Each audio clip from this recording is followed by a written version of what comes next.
নমস্কার, আমি তুষার ভট্টাচার্য আর আপনারা দেখছেন আমার ছোট্ট YouTube channel state speaks.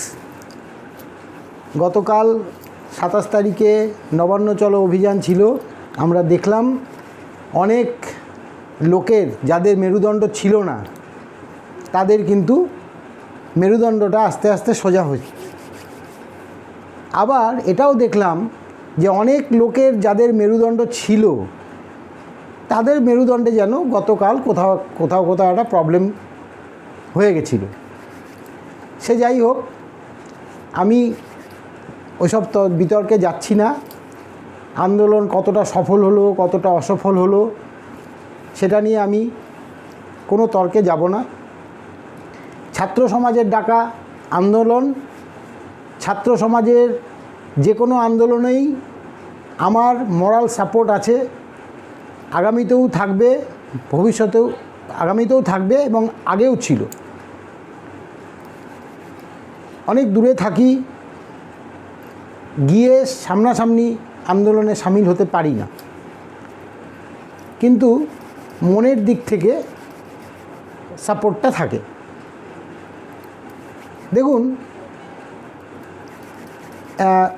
Central গভর্নমেন্টের একটা স্লোগান আছে, বেটি পড়াও বেটি বাঁচাও। কিন্তু আমার প্রশ্ন হচ্ছে, কোথায় বেটিকে পড়াবো আর বেটিকে বাঁচাবো কিভাবে? আমি পড়ার জায়গাটার কথা বলছি। কোথায় পড়তে পাঠাবো? স্কুলে, কলেজে, বিশ্ববিদ্যালয়ে, মেডিকেল কলেজে, ইঞ্জিনিয়ারিং কলেজে, কোথায় পড়তে পাঠাবো? বেটি পড়াও বেটি বাঁচাও, এটা তো একটা সেন্ট্রাল গভর্নমেন্টের স্লোগান। আমি বেটিকে পড়তে পাঠিয়ে বেটিকে বাঁচাতে পারছি না, তাহলে কি বেটি পড়াও বেটি বাঁচাও সেটা কি ঘরে বেটিকে রেখে দেওয়ার জন্য? ঘরে বেটিকে কি আমি ঘরে রেখে দেব? আমার মেয়ে একটা কর্পোরেটে চাকরি করে, আমার মেয়ে দিল্লির একটা কর্পোরেটে চাকরি পেয়েছিল, Indira Gandhi international airport terminal 3-তে সে চাকরি পেয়েছিল। আমি বাবা হিসাবে, আজ থেকে 1.5 বছর আগে বাবা হিসাবে আমি তাকে বলেছিলাম যে শহরটা কিন্তু দিল্লি, সেই জন্য তোর যাওয়া হবে না, আমি তোমাকে ওখানে যেতে দেব না। সেই মেয়ে কিন্তু অনেক কষ্ট পেয়েছিল, কারণ সেই জায়গাটায় অনেক পশ একটা জায়গা ছিল, অনেক বেশি মাইনাকড়ি ছিল, পার্কটা বেশি ছিল, সিটিসি বলে ওদের, সিটিসিটা অনেক বেশি ছিল। এখানে কলকাতাতে থাকে কম। সেই মেয়ে আমাকে প্রশ্ন করছে, বাবা তুমি তো দিল্লিতে আমাকে যেতে দিলে না, আমি তো কলকাতাতে থাকি, তুমি তো গর্ব করে কলকাতার কথা বলতে যে কলকাতায় থাকো। দিল্লিতে কিন্তু এরকম ঘটনা ঘটে না। আমার কিন্তু তাকে উত্তর দেওয়ার মতো কোনো জায়গা ছিল না। সত্যি তো, বেটি পড়াও বেটি বাঁচাও, কোথায় পড়াবো কিভাবে পড়াবো জানি না, আইন কি বলছে। আজকে পড়তে গিয়ে এই অভয়া তিলোত্তমা বলে যে মেয়েটাকে আমরা করছি, সে তো পড়তে গিয়ে 36 ঘন্টা ডিউটি করে সে ওই অবস্থা হয়ে গেল। বৃদ্ধজনেদের অনেকেরই মেরুদণ্ডের একটু সোজা হয়েছে, সেটা গতকালের আন্দোলনে বুঝতে পারলাম। প্রশ্নটা অন্য জায়গায়। প্রশ্নটা হচ্ছে যে আমাদের সবার বিবেকটা কবে জাগবে? আমিও এতদিন ধরে ভাবতাম এসব তো বিচ্ছিন্ন ঘটনা, অনেক ঘটনাই ঘটে, পলিটিক্যালি অনেকেই বিচ্ছিন্ন ঘটনা বলে, কিন্তু এইটা কিন্তু আমার মনে হয় পশ্চিমবঙ্গের প্রত্যেকটা বাড়ির, সে বাড়িতে মেয়ে থাকুক না থাকুক, প্রত্যেকটা বাড়িতে প্রতিটা জনকে আঘাত করেছে, ছেলে মেয়ে থেকে শুরু করে সব। আমি কালকে টিভিতে দেখছিলাম একটা বাচ্চা, কত বছর হবে, 4-5 বছর খুব হলে বয়স হবে, সে মিছিলে ওই আন্দোলনের মিছিলে হাঁটছে আর বলছে উই ওয়ান্ট, আর পিছন থেকে সবাই বলছে জাস্টিস, উই ওয়ান্ট জাস্টিস। শাসক দেখা উচিত এসব। আমরা জাস্টিসটাই চাইছি, কিন্তু কার কাছে চাইব সেটাই বুঝে উঠতে পারছি না। জাস্টিস তো চাইছি, কিন্তু কার কাছে জাস্টিসটা চাইব সেটাই তো বুঝে উঠতে পারছি না। কেউ বুঝিয়েও দিতে পারছেন না। মাননীয় মুখ্যমন্ত্রী এতদিন ধরে পর্দার আড়ালে ছিলেন, একটি কথাও বলেননি। তার সাঙ্গপাঙ্গরা বলেছেন বিচার চাইতে সিবিআইয়ের কাছে যান, সিবিআইয়ের কাছে যাও। জানি না কার কাছে গেলে। আজকে মুখ্যমন্ত্রী টিএমসিপির যে বাৎসরিক প্রতিষ্ঠা দিবস ছিল সেইখানে অনেক কথাই বলেছেন, আপনারা শুনে থাকবেন, আপনারা নিজেরাই বিচার করবেন তার। আমি অতি সামান্য একজন ব্যক্তি। আমি যেটা বুঝছি যে মুখ্যমন্ত্রীর ভাষণ আরও সংবেদনশীল হওয়া দরকার, মমতাময়ী হওয়া দরকার। এভাবে মানুষ কিন্তু মেনে নিচ্ছে না আপনার কথাগুলিকে, কিন্তু সেইভাবে আর গুরুত্ব দিয়ে মেনে নিচ্ছে না। আপনার দলের মধ্যেই যারা আজকে আপনার ওই সমাবেশে টিএমসিপির যে সভা ছিল সেখানেও কিন্তু সবাইকে দেখলাম স্বতঃস্ফূর্তভাবে আপনার আওয়াজে সাড়া দেয়নি, আপনাদের ক্যামেরায় দেখিয়েছে। সে যাই হোক, সেটা আপনাদের ব্যাপার, আপনারা বুঝবেন। কিন্তু মুখ্যমন্ত্রী আপনি, আমারও মুখ্যমন্ত্রী, কিছু বলার অধিকার আমারও আপনার আছে। জনপ্রতিনিধি হিসাবে আপনি আমাদের জনপ্রতিনিধি বলতেই পারি। এই যে এমপিরা, মহিলা এমপিরা কতভাবে ট্রোল হচ্ছে, কিন্তু তারা তো জনপ্রতিনিধি, তাদের তো বলা উচিত। যদি মনে হয় যে স্বার্থটাই সব, বাকি সব অন্য জিনিস, তাহলে আপনাদের মতো লোকদেরকে কি ভাষায় কি বলা যায়? একটা মেয়ে ওইভাবে ধর্ষিতা হয়ে তাকে মেরে ফেলা হলো, আর আপনারা বিচার চাই বলে হাঁটছেন। হাঁটুন, 1 তারিখে ডাক্তারদের যে মিছিল আছে, মহামিছিল, হাঁটুন, সেখানে হাঁটুন, সবাই হাঁটুন আপনারা। তবে বুঝবো যে হ্যাঁ, প্রকৃতই দম আপনারা দেখিয়েছেন। তা না করে অন্যায়ের সাথে থাকাটা আপনাদের মতো, আপনারা তো বিচক্ষণ ব্যক্তি, মানুষ আপনাদেরকে ভরসা করে ভোট দিয়েছে, আপনারা সেইখানে হাঁটুন, মানুষ বুঝুক আপনারাও যে মানুষ, মেয়ে, মহিলা, পুরুষরা আপনাদের সেইটা দেখতে চায় যে আপনারা হাঁটছেন।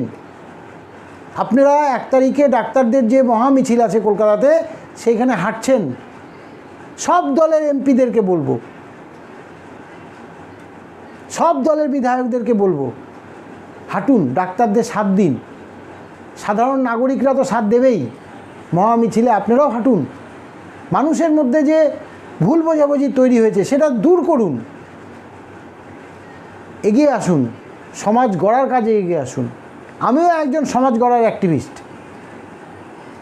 আমিও চাই সমাজের পরিবর্তন হোক।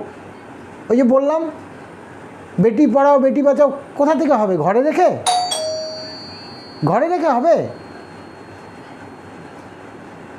আমি তো সেটা বুঝতে পারছি না যে কোথায় রেখে হবে, ঘরে রেখে হবে না ঘরের বাইরে থেকে হবে, সেটা আমি বুঝতে পারছি না। আমি আমার উদাহরণটাও দিলাম, আমি আমার মেয়েকে উত্তর দিতে পারিনি, আমি তাকে দিল্লি যেতে দিইনি। এখন আমি ফিল করছি যে দিল্লি হয়তো কলকাতার থেকেও বেশি সেফ। তো এই যে কর্পোরেট দুনিয়া, শুধু সরকারি হাসপাতাল দেখলাম, সরকারি অনুষ্ঠানগুলি, সরকারি ইনস্টিটিউটগুলি দেখলাম, সেটা দেখলে হবে না। আমাদেরকে কর্পোরেট দুনিয়াটাকেও ভাবতে হবে। প্রচুর ছেলে মেয়ে কর্পোরেট দুনিয়ায় আইটি সেক্টরে কাজ করছে, তাদেরও কিন্তু বিষয়টা ভাবার আছে। কি সিকিউরিটি করা যায়, কিভাবে দেওয়া যায় সিকিউরিটি। আমার তো মনে হয় সরকারের উচিত বাধ্যতামূলক, আমি আমার মন থেকে বলছি যেটা, যে একটা অ্যাপ তৈরি করা দরকার, এবং সেই অ্যাপটা প্রত্যেকটা গাড়িতে, হসপিটাল থেকে প্রত্যেকটা ইনস্টিটিউটে একদম ওটাকে ভাইরাল করে দিতে হবে। অ্যাপটাকে মোবাইলে স্ক্যান করলেই অপারেটর যিনি ওই কন্ট্রোল রুমে থাকবেন তার কাছে চলে যাবে ইন্ডিকেশন যে কীভাবে সে হচ্ছে, আক্রান্ত হচ্ছে বা আক্রান্ত হয়েছে কি না। বাসে, ট্রামে, ট্রেনে, ওলা, উবের থেকে শুরু করে যত কিছু আছে সবেতে ওইটা থাকবে, অ্যাপটা লাগানো থাকবে। বাধ্যতামূলক করতে হবে, নারী সুরক্ষার জন্য বাধ্যতামূলক করতে হবে। সেই অ্যাপটাকে সারা পশ্চিমবঙ্গ জুড়ে সেই অ্যাপটাকে চালু করতে হবে। এটা এই নয় যে শুধু কলকাতাতে চালু করলাম, বাকি জায়গায় চালু করলাম না, সব জায়গায় চালু করতে হবে। এবং সেইভাবে তার ব্যবস্থা গ্রামে গঞ্জে যে কোনো জায়গাতে, মানে দুর্গম অঞ্চলেও সেটা থাকবে।